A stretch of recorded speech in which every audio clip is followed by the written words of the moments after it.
んにちは。日々パンを噛みしめるきらめきもちです。今回のテーマは委ねとゆでる。この2つの仕組み、メリット、向いているパンを分かりやすく解説します。結論から言うと、委ねとゆでるを使い分けるだけで、日本人好みの理想のパンが作れるんです。では詳しく見ていきましょう。まずは、委ねから見ていきましょう。委ねとは、小麦粉に熱湯を加えて練ることで、でんぷんを固化させたものです。この時、熱湯による加熱ででんぷんが水を抱え込み、生地の保水性がアップします。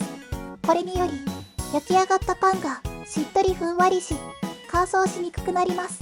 また、パンの老化を遅らせる効果もあるため、焼きたての食感が長続きします。ただし、委ねにはいくつかデメリットもあります。加水が多くなるため、生地がベタつきやすくなることや、発酵力が低下しやすい点には注意が必要です。そんな委ねに向いているのは、食パンや菓子パンなどのふんわり系パン。次に、ゆでるについて見ていきましょう。ゆでるとは、小麦粉と水を加熱し、でんぷんの固化に加えて、グルテンを部分的に形成させる技法です。委ねと大きく違うのは、グルテンの網目構造が変わり、より粘り気が強くなること。ゆでるを使うことで、パンは超もっちり弾力のある食感になり、水分が長く保持されるのが特徴です。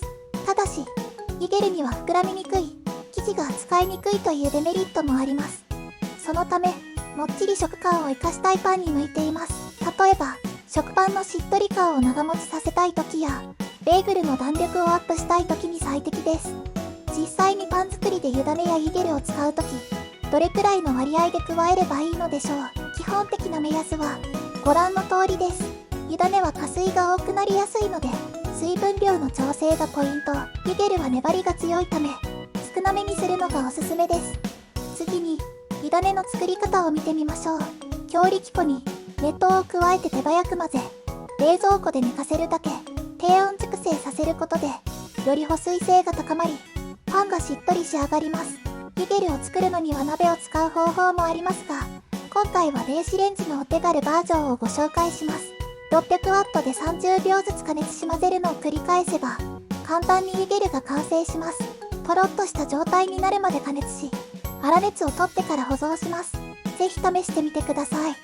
ところで、委ねやゆでるは、作ったらすぐに使いたくなりますよね。粗熱が取れ次第すぐに使うことも可能ですが、熟成させると、よりしっとり感が持続するんです。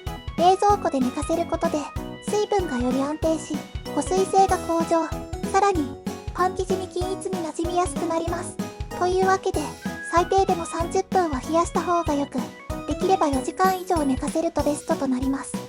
それでは実際、委ねとゆでる、どちらを選べばいいのでしょう。ふんわり、しっとり派のあなたには、委ねがおすすめ。逆に、もっちり、弾力派なら、ゆでるがぴったり。パンの種類によっても最適な方法が変わるので、用途に応じて使い分けるのがポイントです。次回のパン作りで、ぜひ試してみてください。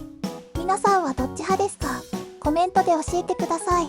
この動画が役に立ったら、チャンネル登録、いいね、コメントなど、お気軽にお願いします。それではまた次回の動画でお会いしましょう。以上、きらめきもちでした。